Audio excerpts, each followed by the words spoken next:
untuk kripto saham itu nanti sudah dipotong pajak, tinggal melaporkan aja. Untuk forex agak berbeda. Di Australia dulu ketika dia untung ya dia bayar pajak, ketika dia rugi itu bisa diklaim pajaknya. Di sini apakah bisa? Rugi itu bisa dikompensasi selama 5 tahun. Berarti rugi kita nggak bisa kembali. Nggak bisa. Selamat datang Pak Albert, terima kasih udah datang di podcast saya ini. Nah, Pak Albert di sini itu konsultan pajak yang ada di Surabaya. Jadi kalau teman-teman ini semua kalau pengen kontak beliau atau pengen tanya-tanya mungkin Pak ya bisa di deskripsi ya. Nanti kita berikan di sana. Selamat datang Pak. Apa kabar? Oke, siap. Saya langsung aja biar nggak terlalu panjang untuk podcastnya. Perpajakan di Indonesia itu menurut saya agak ribet Pak. Kemudian apalagi yang masih awal, itu sebenarnya jenis-jenisnya ada berapa sih Pak? Perpajakan itu sebenarnya. Kalau perpajakan di Indonesia itu harusnya ada pajak pusat sama pajak daerah Pak. Oke. Nah, dimana kalau biasanya orang-orang ini lebih fokusnya bingungnya kan ke pajak pusat. Pajak pusat itu ada kaitan dengan PPH, pajak penghasilan. Pajak penghasilan sama PPN, pajak pertambahan nilai. Oke. Nah, kalau PPH berarti kan setiap tahun kalau orang pribadi ada kewajiban pelaporan, ya kan? SPPT kalau, ya. Iya, kalau PPN berarti kan biasanya kan kita contoh beli barang di supermarket. Nah, itu kan sudah ada PPN-nya, Pak. Oke. Itu seharusnya kita sudah bayar PPN setiap kita pembelian yang sifatnya konsumtif. Oke. Kadang-kadang kita ke supermarket langsung kepotong berapa atau ke restoran langsung kepotong berapa. Ya. Berarti restorannya yang bayar. Kalau restoran beda Pak. Kalau restoran itu pajak daerah.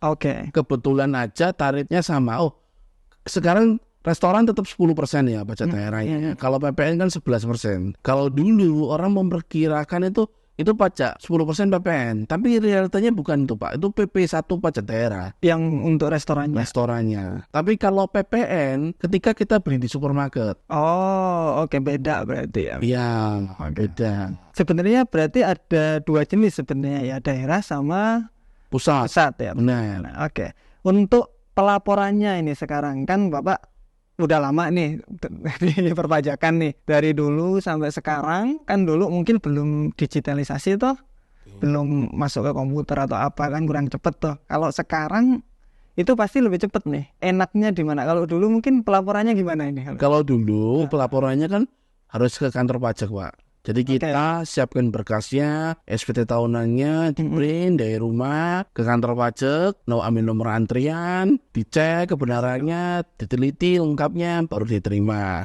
Nah, kalau dulu manual yang bisa sampai tengah malam. Iya. Satu orang? Orang kantor pajaknya buka sampai tengah malam. Oh gitu. Khusus 31 Maret ya. Oh iya. Nah, cuman karena sekarang sudah online, syaratnya cuma satu. Setiap wajib pajak itu punya EVIN.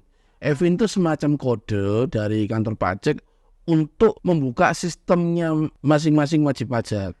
EVIN ini kalau kita bilang seperti apa ya, user ID lah. Iya. Smart gitu ya. Iya. Bener ya. Benar. Oke. Kunci paling penting, kunci utamanya. Setelah kita masuk ke EVIN, setelah kita masuk ke EVIN, kita masukkan NPWP, masukkan password di JP online-nya di kita. Nanti otomatis kita masukin SPPT-nya, penghasilan segini, nanti keluar. Via online semua. Sekarang bisa 24 jam.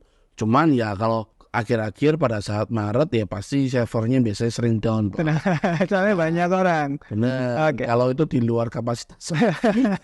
Berarti gini, kita bahas tentang mekanisme ini aja, mekanisme untuk pembayaran pajak Pak. Okay. Berarti pertama kita bikin EVIN dulu, NPWP dulu atau EVIN dulu? NPWP dulu. Kita pribadi. Oke. Dulu. Kemudian setelah itu dia minta EVIN. Oke, itu di kantor pajak. Oh. Ya. Bukan online gitu. Sudah nggak bisa Pak. Oh, sudah nggak bisa sekarang. Dulu sebelum awal Januari 2024 bisa. Oh. Tapi semenjak Januari 2024 sudah nggak bisa diwakilkan. Sudah nggak bisa secara online sudah. Oh, kenapa ya kok malah? Karena acuannya yang dulu, aturan yang lama bisa diwakilkan, bisa online itu karena acuan COVID. Oke. Semenjak peraturannya dicabut, dia kembali lagi ke peraturan yang lama. Sampai sekarang belum ada perubahan. Aneh ya, malah kembali ke yang lama. Iya. Aneh ini. Oke, setelah masuk ke EVIN? Setelah masuk ke EVIN, maka kan itu di JP online ya. BP masukkan tuh mau password apa, terus Setelah tahu dia masuk ke bagian pelaporan, ya silakan diisi pelaporannya berapa, penghasilannya berapa. Kalau ada kredit pajaknya, kredit pajak 21, 22, 23, 24, 25 kalau ada itu. Kemudian setelah itu ya keluar bill pelaporan kan. Kalau ada kurang bayar, nah buatlah billing pajak berapa kurang bayarnya. Nah dari billing pajak itu bayar di ATM atau di bank. Nah, masuklah kode NTPN, nomor transaksi penerimaan negara. Oke. Nah, nomor transaksi penerimaan negara ini semacam kode untuk diinput di program JDJP itu. Right. Oke. Nah, setelah itu validasi selesai. Udah selesai. Cepat sebenarnya ya kalau kita cepat, bisa. Pak. Cepat. Kalau datanya udah jadi. Ya, kalau datanya lengkap cepat. Ya kan istilahnya kan tinggal masukkan aja. Iya, benar-benar. Ya, lama itu ngeset untuk bagaimana penghasilannya ini, apakah ada biaya tambahan harta, tambahan itu klarifikasi. Dan untuk pembayaran pajak di sini setahun sekali, akhir pembayarannya di bulan. Kalau untuk pribadi bulan 3, kalau untuk perusahaan bulan 4. Tapi di satu sisi bukan cuma sekali pada saat akhir tahun itu, Pak, tapi tiap bulan itu ada angsuran namanya angsuran PPh 25. Di mana angsuran PPh 25 itu kewajiban pembayarannya itu berdasarkan penghasilan tahun sebelumnya. Oh, gitu juga bisa maksudnya. Harus itu, Pak. Oh, sekarang ini. Jadi katakanlah kalau untuk wajib pajak pertama kali memang tidak ada angsuran. Oke. Bisa ada angsuran atau nggak bisa? Bisa dua-duanya. Cuman kalau tahun kedua mereka sudah ada patokan tahun sebelumnya. Ini menjadi acuan PPh 25. Ini untuk pribadi atau yang bisa pribadi, bisa bisa ya? Bisa badan. Tetapi nanti di akhir tahun kita nggak usah bayar full karena kita udah nyicil per bulan. Yes, benar, Pak. Okay. Nanti tinggal bayar dari selisihnya aja. Kurang berapa gitu. Iya. Soalnya orang kan ketika bayar per tahun gede, Pak. Jadi nggak ada uangnya ini. Biasanya. Ini contoh katakanlah ada kewajiban PPh 20 juta misalnya, sudah dibayar 1 juta tiap bulannya, berarti kan 12 juta sudah dibayar. Berarti nanti 29-nya PPh 29 itu cuma bayar dari kekurangannya 8 juta. Oke, masuk akal. Tetapi ketika semuanya udah dibayar terus dicicil-cicil, akhirnya 0, di akhir bulan 0, berarti nggak ada kekurangan, nggak perlu bayar, cuma lapor aja. Ya. Iya. Enak kayak gitu toh. Oke. Nah, Bapak tadi bilang masalah kredit pajak tadi bilang ya. Jadi di sini saya lihat kredit pajak dan insentif yang tersedia bagi wajib pajak. Bagaimana kita memanfaatkan kredit pajak ini dan insentif yang diberikan pada kita ini? Kalau untuk kredit pajak kan sesuatu uang muka yang sudah dipotong oleh perusahaan. Contohnya PPh 21 karyawan. Nah, nanti pada saat tahunan dia bisa memanfaatkan mengurangi pajaknya. Berarti katakanlah saya punya penghasilan 100 juta. Ya.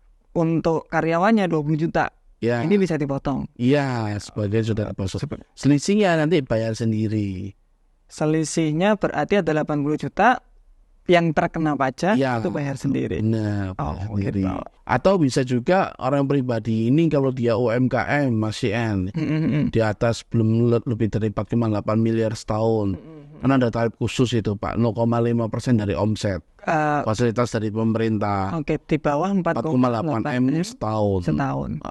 Tapi dengan syarat dia bukan jenis-jenis usaha yang dikecualikan. Contoh? Yang dikecualikan contoh misalnya konsultan, notaris, artis itu dikecualikan. Jadi sifat-sifatnya kayak seperti dokter dikecualikan. Yang boleh itu seperti apa? Dagang, terus jasa-jasa yang sudah diatur khusus sudah nggak boleh. Contoh jasa konstruksi, ini kan sudah diatur khusus itu nggak boleh. Berarti dia nggak bisa 0,5% karena sudah diatur khusus lagi. Kena pajak berapa kalau kayak gitu? Kalau jasa konstruksi ada macam-macam, Pak.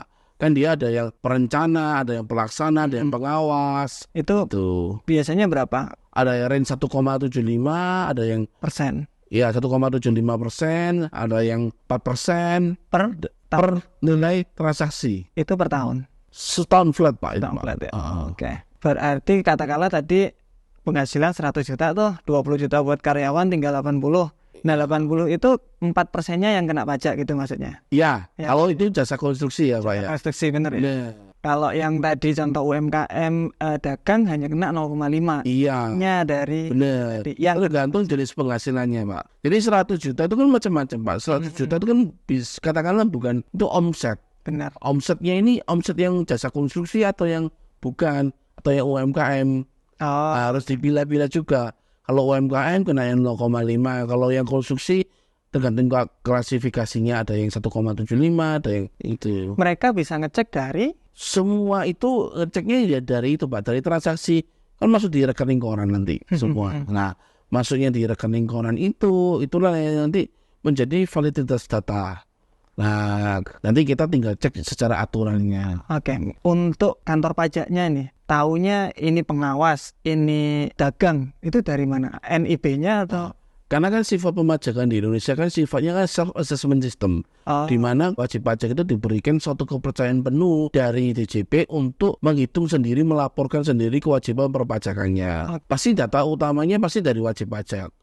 Nah, namun dari sisi setelah diberikan wajib pajak, pemeriksa pajak biasanya akan melihat kewajaran. oh gitu ya. Benar, masuk akal. Masuk akal apa enggak ya? Soalnya kalau kayak gitu kan pemikiran, contoh saya konsultan nih, saya konsultan.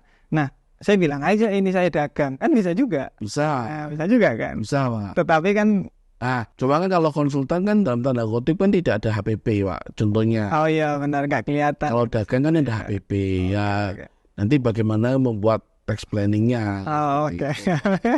Ini tadi sudah disinggung masalah individu sama bisnis. Yang bedain pajak individu atau pajak pribadi, saya sebagai perorangan sama saya sebagai perusahaan, itu yang bedain apa itu? Perbedaannya dari sisi tarif yang paling utama Pak. Tarif ya? Iya, kalau misalnya untuk pribadi kenanya progresif. Oke. 5, 15, 25, 30 hingga 35. Oke. Kalau badan ini kena tunggal yaitu 22%.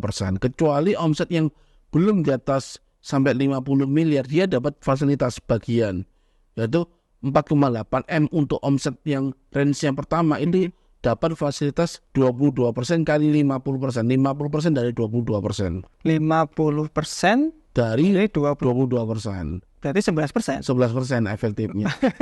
Tapi di atas 4,8 sampai omset tertentu, di mana omset tertentu ini nggak boleh lebih dari 50 M, ya, ini tarifnya 22. Oh gitu. Jadi dibagi dua, dia ada dua fase, ada fasilitasnya. Oke, berarti di bawah 4,8 itu kita kena 11% kalau badan. Iya, Kalau pribadi itu progresif. Berarti lebih, kalau progresif di sini semakin besar penghasilannya, ini kepotong semakin banyak. Jual banget ini. nah, Jadi kebanyakan orang ketika penghasilannya besar, mereka bikin badan. iya. Bikin perusahaan. Nah, itu salah satu tax planningnya seperti itu, Pak. Oh, tetapi untuk pribadinya di sini, ini harus juga lapor pajak juga. Harus. Dan dia selaku, Ya. istilahnya bisa selaku pemegang saham, Pak, di sana, Pak. Oh. Sama direktur contohnya. Gitu. Nanti pemegang saham, direktur, kalau pemegang saham nanti dia dapat dividen, kalau direktur berarti nanti dia akan dipotong PPh 21 melalui gajinya. Oke, ini menarik ini. Ini kita langsung ke to the point untuk sekarang. Nah, saya ini seorang trader forex, Pak. Udah 10 tahun lebih sekarang. Trading forex yang sekarang lagi rame kripto, kemudian saham, kan para trader jual beli, Pak. Jadi kita beli, kemudian untung kita jual. Ini termasuk individu penghasilannya itu atau termasuk bisnis atau bisa keduanya nih? Kalau misalnya untuk kripto saham ini kan sudah diatur khusus, Pak. Meskipun pemiliknya pribadi maupun perusahaan ini sama pajaknya. Pajaknya berapa ini kalau Kalau untuk saham kan ketika transaksi jual itu kan sudah dipotong pajak 0,1%. Untuk nanti per tahunnya? Sudah nggak perlu, Pak. Itu nanti sudah dipotong pajak. Nanti kita tinggal melaporkan aja di SPT. Oh, berarti gini, katakanlah kita udah untung di saham nih, udah dapat uangnya. Untung mau rugi. Oh iya, itu berarti dari sekuritasnya, dari penyedia layanan brokernya, itu ngirimin kredit pajak, ngirimin list pemotongannya sudah dilakukan. Ada di situ. Ada. Oh, Pasti ada, Pak. pasti ada. Itu yang dilaporkan. Benar. Tinggal lapor aja. Oke. Nggak perlu bayar lagi. Untuk kripto? Untuk kripto sama. Sama ya? Sama. Dia pasti ada listnya. Oke, menarik. Untuk forex sekarang. Nah, untuk forex agak berbeda. Oke. Forex belum ada pemotongan. Nanti kalau forex, kalau pribadi berarti kan harus pemotongan di progresif. 5%, 15, 25, 30 atas keuntungannya. Gini Pak, sekarang katakanlah trading forex, saya untung katakanlah 100 juta, saya harus bayar pajak berapa? Kalau ini asumsinya sudah dikurangi PTKP ya Pak ya. Ini saya masukkan di mana laba keuntungan 100 juta ini bersih sudah langsung masuk tarif umum ya. Oke. Pasal 17. PTKP ini kalau yang nggak paham. Ya, PTKP itu penghasilannya tidak kena pajak Pak. Oke, jadi katakanlah penghasilan kita 100 juta. PTKP-nya kalau nggak punya anak, berapa ya nggak punya anak? 54. Nah, jadi 100 juta dikurangi 54. Berarti berapa? 46. Itu yang kena pajak, gitu maksudnya? Ya, ini asumsi 100 juta sudah dikurangi PTKP bersih lah. Langsung yang dikenakan pajak ya. Berarti katakanlah untungnya 150. Iya, 54 juta. Ya, seperti itu ya. Berarti kalau 100 juta masuk tarif pasal 17 itu jumlah pajaknya 9 juta, Pak. Dari berarti progresifnya 5%. 5% 0 sampai 60 juta itu kena yang 5%. Oke. Berarti kan 60 juta kali 5% 3 juta. Oke. Sisanya kan 100 juta kurangi 60 kan 40. Benar. 40 kena tarif yang 15. 6 juta. 6 juta. Berarti di total adalah 9 juta per tahunnya. Oke. Lumayan sebenarnya kalau 100. Katakanlah kalau 1M itu ya juga. Oh ya, tinggal dihitung aja kan. Wah. Oke. Nah, itu untuk forex. Kenapa ya kok berbeda ya kripto, saham sama forex ya? Padahal seharusnya sama-sama apa ya, kan trading juga ya. Ya, kalau kripto saham kan sudah diatur, Pak. Khusus ya kan, kalau forex ini karena belum diatur otomatis ikut yang tarif umum. Oke. Menarik. Oke. Nah, sekarang untuk masalah dividen kalau di saham. Ketika kita punya, kan di saham itu ada pertambahan nilai, katakanlah dari satu lembarnya 1.000 jadi 2.000, itu ada juga per tahunnya dia dapat dividen. Katakanlah dia punya satu lembar 1.000, setiap tahun dia dapat Rp5 katakanlah. Nah, dividen di sini gimana? Kena pajak atau tetap yang tadi nggak kena pajak? Kalau dividen sekarang kan untuk hak pemajakan itu sudah nggak ada perusahaan. Itu sudah nggak kena pajak. Pokoknya semua trading di sudah nggak kena pajak. Nggak ada. Nah, jadi hak dividen ini kapan saat terutangnya? Ini jika orang pribadi penerima itu tidak menginvestasikan kembali selama 3 tahun. Maksudnya gimana ini? Jadi contoh, seseorang itu dapat dividen 100 juta. Oke. 100 juta ini tidak dipotong oleh perusahaan yang membagi dividen karena hak pemajakannya sudah bukan melekat di perusahaan. Oh, berarti harus bayar pajak 100 juta ini tadi? Sudah tidak. Oh, sudah tidak? Sudah tidak, karena sudah kehilangan hak pemajakannya. Oke. Jadi pribadi tersebutlah yang memiliki suatu kewajiban. Kapan dividen itu terkena pajak? Selama dia menginvestasikan di Indonesia selama 3 tahun, tidak kena pajak. Berarti katakanlah dividen tadi dibeli saham lagi. Contohnya dibelikan saham, dia invest di Indonesia bikin perusahaan. Itu nggak kena pajak. Itu malah nggak kena pajak. Kalau untuk konsumtif. Kalau untuk konsumtif maka dia ada kewajiban. Taunya ini buat konsumtif atau enggak kan nggak tahu. Nah, kembali lagi Pak ke sifat pemajakan kita, assessment system. Tergantung dari wajib pajak itu. Nanti uji kepatuhannya assessment system itu pada saat pemeriksaan. Wah, oke. Agak menarik ini untuk masalah dividen ini berarti ya. Oke, kita langsung bahas. Saya mau bahas tentang forex yang lebih dalam sekarang ini. Tadi kan dibilang masalah forex di sini pajak pribadi. Ya, pajak pribadi. Ini kalau kita menggunakan broker di Indonesia. Ketika kita menggunakan broker di luar. Jadi contoh saya menggunakan broker yang di Singapura. Nah, kita deposit ke sana. Kemudian withdrawnya juga kita ke Indonesia. Itu kena pajak atau enggak? Sama Pak. Sama ya? Kena pajaknya Pak, sama. Mau di dalam negeri, mau di luar negeri, untuk orang pribadi kenanya progresif. Tetap di progresif. Walaupun di broker luar. Sama. Mereka bisa ngeceknya dari mana? Sifatnya kembali lagi Pak. Tetap. Percaya banget ya sama katanya. Ya, sifat pemajakan kita seperti itu. Cuman kadang memang ada istilahnya di SP2TK. Apa itu? Permintaan keterangan dari wajib pajak. Oh, contoh ini kok segini kenapa nih gitu ya. Dia dapat DJP dapat data melalui pihak ketiga di mana disinkronkan dengan SPT kita karena sifatnya self assessment system, kok nggak sama. Oh, Nah, dengan adanya surat SP23 itu kita harus bisa mempertanggungjawabkan. di mana konsultan pajak di sini atau Bapak di sini untuk ngesinkronkan tadi sebelum Iya. ke sana ya. Itu salah satu tugas kita, Pak. Oke. Nah, kalau misalnya memang ada selisih, ya berarti selisihnya tetap harus dibayar oleh wajib pajak. Nah, namun karena ada keterlambatan, pasti ada dendanya. Oke. Itu. Ini keterlambatan dalam arti Dalam arti ada SP2TK, selisih dengan data pihak ketiga yang kita laporkan, kita buat ini kira-kira ya nggak ketahuan ini atau kelupaan ini, kita nggak masukkan di SPT kita. habis itu ada keterangan ini nggak cocok nih. Iya. Kemudian Nah, akhirnya kita butuhkan SPT kita, ah, kita bayar kekurangan. ternyata telat kan. Nah, karena terlambat adanya. Oh gitu. Iso Oke.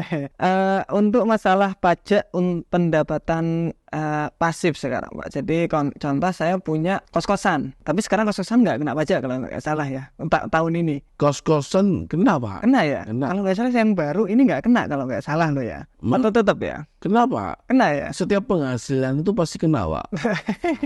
Cuma memang ada beberapa fasilitas. Oh, Contoh misalnya yang omsetnya tidak lebih dari 500 untuk orang pribadi ini kan nggak kena pajak. oh, untuk kos-kosannya tadi. Iya.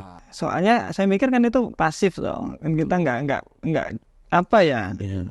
Nggak aktif di sana. Nah, ini agak menarik pembahasannya. Tadi kan contoh ketika kita trading forex, kemudian kita kenanya pajak pribadi. Bisa nggak kita jadiin ini sebagai bisnis? Jadi perpajakannya bukan pribadi, tetapi di bisnis. Perusahaan maksudnya. Selama bisa daftar forexnya itu atas nama company, perusahaan bisa, Pak. NIB maksudnya.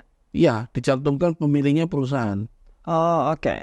Sebenarnya bisa. Berarti mereka ketika kita untung langsung ditarik di perusahaan, Iya, berarti kalian 22%. lebih murah daripada di pribadi. Jauh. Nah, yang progresif. Kalau misalkan sekarang nih, ayo kita hitung lagi. Belum tentu juga, Pak. Karena gini, kalau perusahaan kan langsung 22. Ha-ha. Tapi kalau keuntungannya nggak sampai yang tarifnya di atas 22%, yang perusahaan dia masih dalam range 5% 15 yang lebih murah dibayar di pribadi, Pak. Contohnya gini, tadi yang 100 juta tadi. Nah, kalau Coba. tadi kalau masuk perusahaan kenanya kan 22%. Berarti kita 22 juta.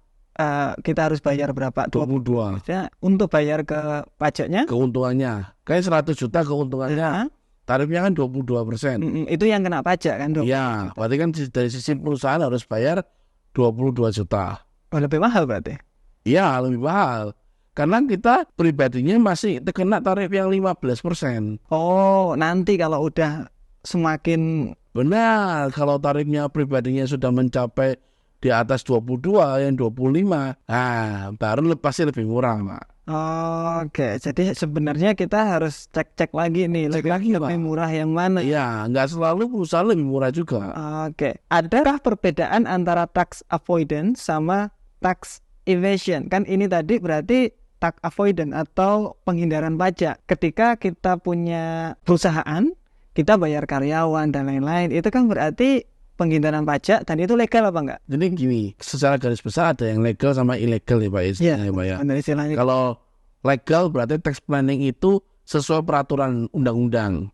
Oke. Kalau yang ilegal berarti yang tidak sesuai. Contohnya seperti apa? Ada di perusahaan itu melakukan biaya-biaya. Tapi ada dia melakukan double bookkeeping, double pembukuan. Gimana itu maksudnya? Jadi omsetnya katakanlah 1 miliar. Terus ada biaya-biaya. Rata biaya yang dikeluarkan 400 juta. Tapi dia nggak mau. Karena kenapa? Kalau 1 miliar cuma dipotong 400, keuntungannya 600. Tapi dia tambahkan biaya-biaya jadi 400 juta, katakanlah ditambah biaya 300. Sehingga keuntungannya 300. Oke. 50%-nya aja yang dibayar. Itu termasuk Ilegal, Pak. Berarti, Pak. pengelakan pajak. Iya. Ya. Ilegal itu. Kalau yang legal sekarang. Nah, Kita ngomong yang legal aja. dulu ke tax planning ya. Iya, tax planning. Tax planning contoh misalnya Pak, ada gaji karyawan di mana karyawan tersebut selain diberikan gaji, dia juga diberikan suatu tunjangan. Tunjangan itu sudah masuk pemotongan pajak PPh 21. Sudah dipotong pajak ini di perusahaan, kena yang 5%. Nah, karena ada tunjangan ini, sudah dipotong pajak, dikenakan tarif yang lebih rendah, 5% atau 15%. Dan hal tersebut membuat ada biaya di perusahaan, sehingga labanya berkurang. Nah, karena laba ini berkurang, otomatis pembayaran pajak di perusahaan yang 22% kan berkurang. Kurang juga, benar. Nah, lebih baik perusahaan menambah karyawan gaji, ada tunjangan tapi terkena tarif yang 5% atau 15% daripada dia bayar yang 22. Masuk akal. Jadi dia bayar hemat dari selisihnya. Berarti kenapa perusahaan-perusahaan besar karyawannya banyak-banyak buat ngurangi juga? Ada salah satunya itu. Cuma kan yang paling faktor produktivitas kan pasti paling penting, Pak. Ya, yang untuk pajak kan faktor kesekian. Cuma salah satu formula biaya-biaya tersebut itu bisa menjadi salah satu tax planning yang paling legal. Untuk itu ya. Nah, berarti contoh tadi kita kembali lagi, kita punya keuntungan 100 juta. Perusahaan nih dapat di trading forex. Nah, dari situ kita buat gaji karyawan nih 50 juta. Itu jadinya bakalan lebih murah berarti nanti. Yes, karena dia mengurangi ya. Iya. Kira-kira berapa? Ada biaya 50 juta kan, tinggal keuntungannya 50, Pak. Benar. 50 nanti kan kena tarif yang 22%, berarti 11 juta. Masih tetap masih tetap. Berarti masih tetap di pribadi. Pribadi ya. Oke. Mungkin kalau mau dibuat lebih ekstrim Pak angkanya, Pak. 5 miliar. Mungkin ya kan. Coba ayo kita mungkin lagi beda lagi, Pak. Karena kita untung di 5 miliar nih. 5 miliar. Coba kita saya hitung ya. Ya. Oke, kalau 5 miliar. Kalau 5 miliar ini di pribadi, Pak, ini 1 miliar 439 juta. Oke, kalau pribadi. Ya. Kalau misalkan sekarang untuk perusahaan. Nah, 5 miliar ini kan pasti kan ada pemotongan gaji juga kan. Benar. Dipotong berapa dulu? Gak mungkin lah karyawan sampai 1 miliar, gak mungkin tuh. Katakanlah 100 lah. Kan sedikit. 5 miliar kurangi 100 kan 4,9. 4,9 coba. 4,9 miliar kalikan 22%. Berapa, Pak? 1 miliar 79 juta. Berarti masih lebih murah. Jauh. 400 jutaan kan lumayan. Nah, itu katakanlah kalau 100 juta karyawannya. Ya, kalau di atas 100 itu pasti bakalan berkurang lagi. Oke, correct. Oke, menarik ini untuk ini. Berarti tetap kita harus cek mana yang lebih murah. Ya. Nah, itu tugasnya si konsul. Harus dihitung itu, Pak. Ya. Lebih baik yang mana? Ini tergantung kondisi wajib pajak. Untuk tax avoidance tadi, untuk penghindaran pajak, selain gaji karyawan ini ada apa lagi nih kira-kira? Contohnya misalnya memberi makan untuk seluruh karyawan. Itu kepotong juga pajak? Itu boleh, jadi pengurang biaya. Kayak tunjangan makan gitu ya? Nah. Kemudian apa lagi? Terus tunjangan transportasi. Untuk asuransi nggak ya BPJS? Karena kan masuk kandungan PPh 21 dipotong, Pak. Itu boleh. Tapi kalau yang sifatnya nggak dipotong itu nggak boleh, Pak. Nggak boleh. Ini tadi yang bisa dipotong apa aja tadi? Tunjangan transportasi, tunjangan makan, kesehatan, tunjangan BPJS itu bisa tunjangan makan. Beda kalau kesehatan yang ditanggung. Karena kalau kesehatan ditanggung sama ditunjang itu beda, Pak. Kalau ditunjang itu masuk di komponen PPh 21. Maksudnya ditunjang itu gimana? Biaya-biaya yang dikeluarkan oleh perusahaan itu telah dipotong PPh 21 di posisi gaji karyawan. Udah kepotong itu gaji karyawan? Ya, itu ditunjang. Oke. Soalnya kan udah kepotong di karyawannya. Yes. Kalau misalnya nggak dimasukkan ke karyawan, ditanggung, berarti tidak dipotong.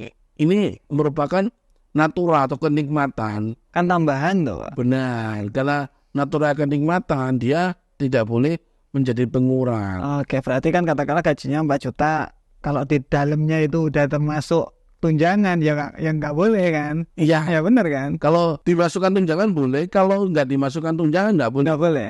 Oke. Masuk. Gitu. Nah, untuk ini ada yang apa lagi ya? Ada lagi nggak selain karyawan mungkin? Selain karyawan, contoh misalnya ya, revaluasi aset tetap. Dia nilai perusahaan bangunan itu di appraisal. Oke. Nah, perusahaan kalau dia melakukan appraisal, ini ada dua ya. Appraisal itu bisa seluruh aset, bisa sebagian. Oke. Tergantung dari perusahaan tersebut. Nanti perusahaan itu kan kalau ada revaluasi aset, maka dia ada pemotongan pajak 10%. Ini seluruh aset yang dia punya. Bisa seluruh, bisa sebagian. Tergantung. Setiap tahun biasanya aset itu naik soalnya Pak. Ya. Aset yang turun. Ya.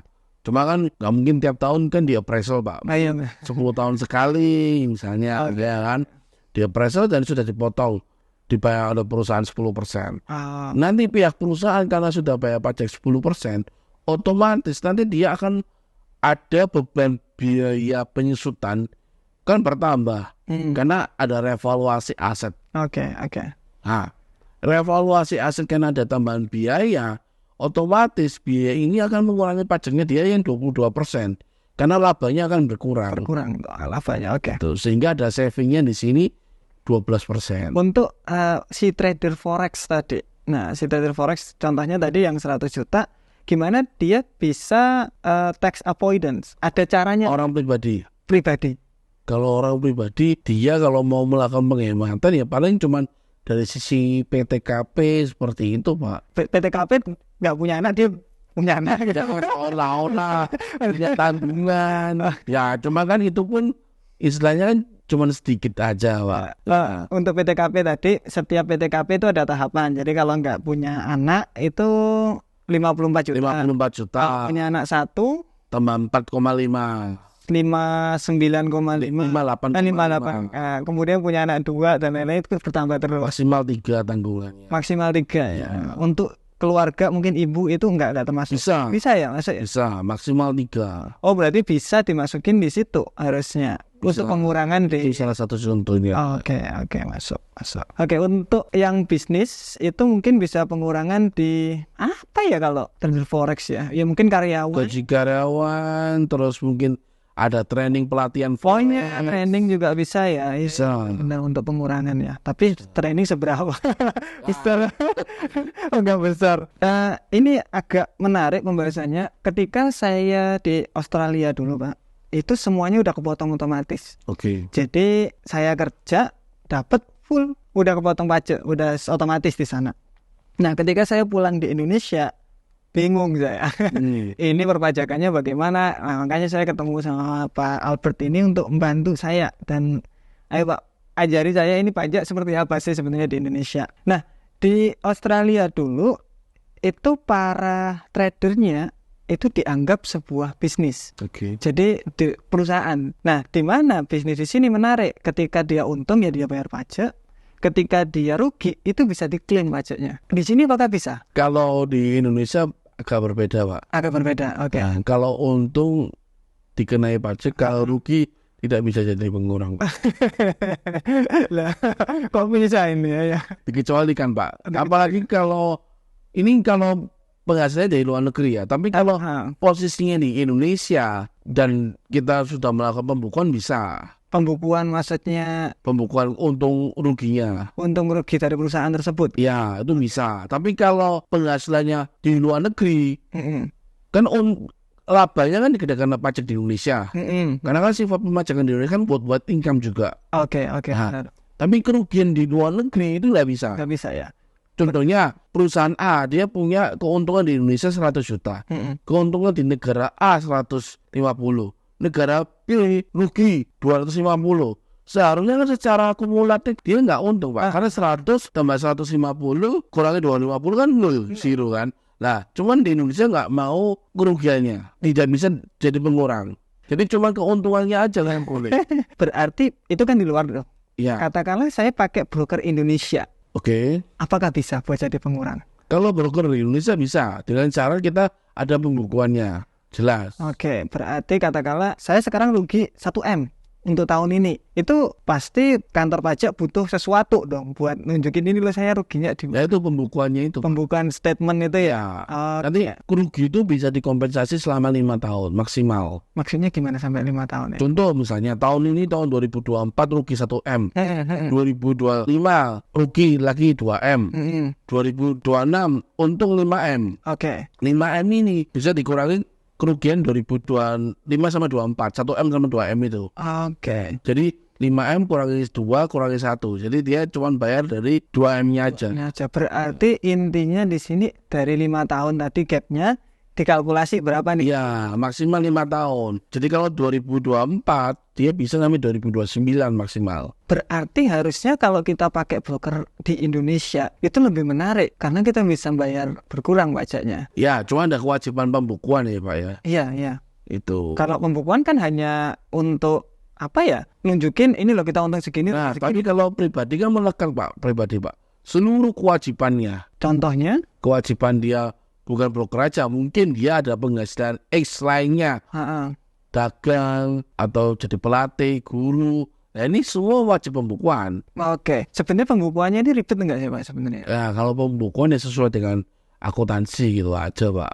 Oke, kayak neraca dan lain-lain. Iya ya, ada bukti-buktinya. Oh, sebenarnya simpel kok. Tinggal sekarang kalau misalkan full trading nih Pak, nggak ada bisnis lain nih. Simpel Pak. Simpel kan? Jelas kelihatan Kan? di program itu kan kelihatan. Nah, hanya untung berapa, ya wis itu dipotong. Ya, Beres. bisa. Kan gitu gampang Pak. Bisa. Oke, lumayan saya baru tahu malah sebenarnya bisa tapi harus pakai broker Indo. Tuh. Oke, apakah berubah ke broker Indo ini? Oke. Nah, tadi kan ngomongin tentang loss di trading, bisa dikreditin. Nah, setelah dikreditin ternyata lossnya lebih gede, Pak. Jadi contohnya penghasilan selama 5 tahun, yang 1 tahun tadi, di total-total kita tetap loss banyak gitu lah. Itu kita bisa kredit atau enggak? Itu bisa diambil atau enggak? Atau gimana? Kalau kompensasi itu bisa maksimal 5 tahun Pak. Kalau di atas 5 tahun berarti sudah hilang Pak. Di atas 5 tahun, oke contohnya 5 tahun, di total saya rugi 1M tetap. Ya. Itu gimana? Berarti tahun 2024 kan maksimal 2029. Kalau dia masih ada sisa yang belum terpakai tahun 2024, maka sudah nggak bisa dikompen lagi ke 2030, sudah nggak bisa. Bukan dikompen maksud saya Pak. Kalau di Australia di sini ada namanya tax return. Oh, pengembalian. Pengembalian, benar. Kalau restitusi beda Pak. Oke. Kalau restitusi selama dia ada uang muka pajak, ada kerugian, bisa. Contohnya tadi? Bisa. 1M. Bisa. Itu yang bisa balik berapa? Berapa yang dipotong di forex? Ada nggak? Kalau nggak ada ya berarti nggak ada yang dikembalikan. Dari broker forex motong pajak nggak ada. Nggak ada, berarti kan nggak ada yang dikembalikan juga Pak. Berarti rugi kita nggak bisa kembali. Nggak bisa. Tetapi kita bisa kredit di pajaknya. Bisa minta kembali pajaknya itu kalau ada uang muka pajak yang dipotong atas transaksi kita. Dari brokernya tadi? Iya. Selama nggak ada, berarti kan nggak ada yang dipotong Pak. Berarti kan nggak ada yang diminta kembali. Di broker forex memang belum ada potongan untuk pajak. Iya. Kemudian tetapi ketika kita loss itu nanti setelah 5 tahun kan kita kelihatan tuh rugi berapa, itu bisa buat kredit pajaknya. Bisa dikompensasikan. Nah, bukan di maksimal 5 tahun. Tapi kalau diambil nggak bisa Pak. Apa yang mau diambil kalau nggak ada yang potong? Kita kan rugi tadi Pak. Tapi kan sebenarnya rugi kan bukan ruginya kita, rugi jual belinya. Iya. Iya benar juga. Oke, menarik. Soalnya di Australia itu sama kayak gitu juga. Tetapi ada namanya tax return. Jadi kita dapat pajak balik kalau kita terlalu banyak bayar pajak. Cuma kalau trading tadi tetap nggak dapat gitu. Di Indonesia bisa. Bisa ya. Sama ada yang dipotong. Tapi kalau forexnya nggak ada Pak. Contoh yang bisa tuh seperti ini. Perusahaan itu impor PPh 22 kan ada Pak, ada transaksi impor. PPN penjualannya nggak sebanding dengan dia beli impor. Contoh dia beli impor 1M. Oke, dia jual cuman baru laku 300 juta. Berarti 700 juta masih kan stop. Otomatis kan ada kelebihan PPN-nya Pak, ada kelebihan PPh-nya. Ini bisa direstitusi. Oh, bisa ya kalau bisa. Tapi untuk trading kalau nggak ada yang dipungut kan nggak ada yang Kalau saham sama kripto sama aja. Beda Pak. Kalau saham sama kripto dia atas transaksi itu kewajiban pajaknya sudah dipotong, Sudah, ya. tapi sifat PPL-nya sudah final. Oh, udah nggak Kalau bisa dilawan. final itu dia nggak lihat keuntungan, nggak lihat kerugian, clear berarti sudah, yaitu pajakmu atau transaksimu. Wes, kamu nggak usah mikir pajak. Wes, Nah, kita. tinggal pelaporannya aja. Oke. Tapi rugi yang nggak bisa diminta kembali, mau untung berapapun dia sudah nggak ada hak untuk memajaki lagi. Dan lapor ini sebenarnya untuk semua orang wajib, Selama dia punya NPWP harusnya wajib. atau selama dia mempunyai penghasilan. Iya, Oke. kecuali kalau penghasilannya di bawah PTKP seharusnya sih nggak wajib, Pak. Oh, kayak Di gitu. bawah PTKP di bawah 4,5 juta per bulan itu tidak wajib. Nggak perlu lapor jika ada Iya. masalah. Oke, di atas itu. Wajib. Oke, saya dulu pernah kerja, Pak. Kerja di Indonesia.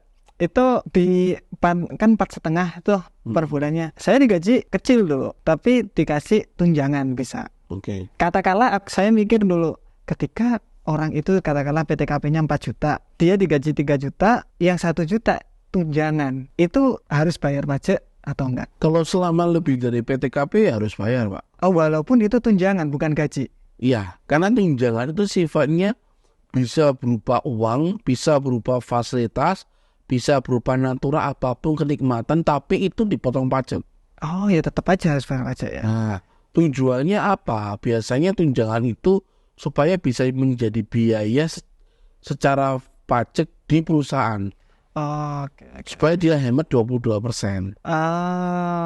Balik lagi ke yang Yang planning tadi, Oke, daripada dia bayar 22%, lebih baik perusahaan bayar yang 5%. Oke, ada 2 pertanyaan terakhir ini, Pak. Terkadang setelah kita lapor pajak nih, katakanlah saya udah untung di trading tahun ini 2 miliar. Udah selesai pelaporan dan lainnya, selesai. Tiba-tiba ditelepon sama pajak.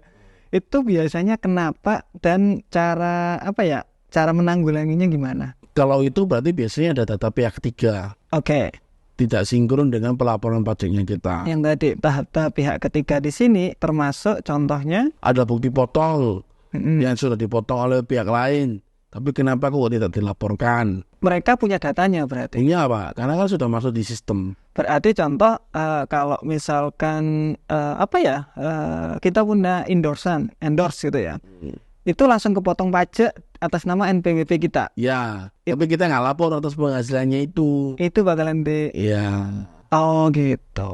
Oke. Langsung ya. Oke. karena kan sudah by sistem, Pak, sudah ketahuan. Kan ketika perusahaan sana memakai jasa endorse ini kan sudah dipotong 21, otomatis kan masuk di sistem tuh. Benar. Nah, tapi kok nggak masuk dicek nih, gitu. Oke. Apalagi itu kira-kira? Contoh lagi, pokoknya yang sifatnya mengandung kurang bayar pasti dikonfirmasi. Kalau lebih bayar, Jarang, Pak. jadi gak mungkin ya, hampir gak mungkin. Oke, ini pertanyaan terakhir nih, Pak. Tadi kan sudah kita bahas itu pengelakan pajak atau penghindaran pajak yang legal nih. Pernah tahu nggak, Pak? Ini dari pengalaman Bapak yang udah bertahun-tahun di ini jadi konsultan pajak. Cara licik apa sih sebenarnya orang-orang atau business owner ini biasanya lakuin untuk tax evasion atau pengelakan pajak yang ilegal tadi? Biasanya mereka melakukan double bookkeeping, Pak. Yang tadi Uangnya ada 2. Oke, contoh katakanlah gajinya karyawan hanya 200, dia tulis 400. Iya. Oke. Itu, Pak. Yang lain yang agak menarik gitu. Ya mungkin kalau sampai mungkin mau menghemat terlalu banyak, mungkin omsetnya sebagian nggak dilapor, Pak. Oh gitu, kan by system ada di kantor pajak bisa ngelihat, nggak bisa. Yang sifatnya belum terikot, Pak. Oh, Itu biasanya bisa juga seperti itu. berarti ketika orang bilang kekayaan saya 2M, ya belum tentu 2M juga. Belum tentu. Itu yang terikot mungkin 2M. Tapi kan mungkin ada juga sepeda motor, mobil, ya bukan atas nama dia, pinjam nama dulu Mas Ian. Tanah, Iya, belum atas nama dia. tanah belum atas nama dia, Itu juga. masih atas nama temennya mungkin atau keluarganya. Terus cara apa lagi kira-kira orang-orang itu? Nah itu cara-cara itu yang pinjam nama itu, Pak. Itu kan istilahnya nomine. Dan itu ilegal. Itu seharusnya termasuk perbuatan yang melawan hukum, Pak. Kalau kena bisa dipenjara itu. Ya tapi kan butuh suatu proses. Ya jauh lah maksudnya ya. Oke. Ada lagi mungkin? Ya itu sih yang Itu paling ya. sering seperti itu, Pak. Yang pinjam nama, nomine, double book seperti itu. Dulu saya pernah dibilang Bapak katanya ketika akhir tahun banyak yang close book juga, Penarikan rekening. penarikan. Ya itu bisa juga Pak. Oke. Jadi uangnya per 31 Desember untuk pribadi kan ada kewajiban pelaporan. Supaya nggak masuk di pelaporan Ambil. ambil Pak uangnya Pak. Ditaruh di bawah bantal. Nanti Januari dimasukkan. Dimasuk lagi. Ada. Oh itu ya nanti cek aja Pak. Nanti di bank setiap Desember pasti rame Pak. Untuk teman-teman para trader ini dan mungkin yang lain, saran buat mereka apa nih Pak untuk perpajakan ini? Kalian harus bayar pajak, harus gimana? Atau jangan banyak-banyak bayar pajak?